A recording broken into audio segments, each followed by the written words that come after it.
Ah, ça va, c'est merveilleux. On connaît le contexte qui n'est pas seulement français, hein, qui est un contexte mondial dans lequel un certain nombre de doutes, de défiance existent et pour une foultitude de raisons qui seraient trop longues de dire et dont on a parlé tout à l'heure dans nos interventions respectives.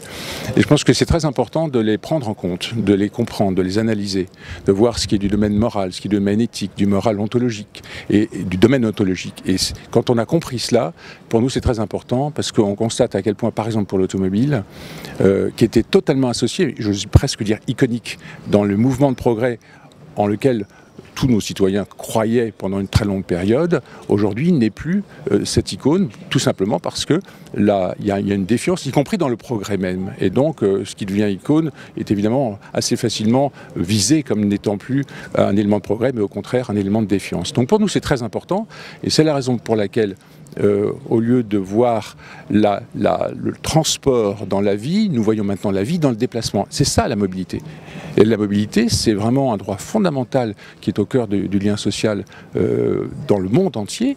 Et cette mobilité, c'est la liberté d'aller et de venir. Et donc pour nous, réinventer la mobilité en même temps qu'on réinvente le progrès, c'est le fondement du sens qu'on veut donner à l'ensemble des produits et aux services qu'on offre à l'ensemble de nos clients. Non, c'est une société où la performance est au service de l'humain.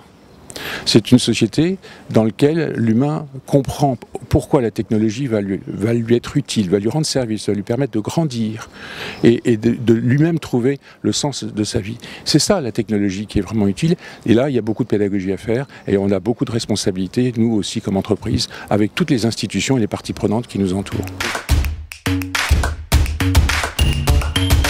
En apportant des solutions.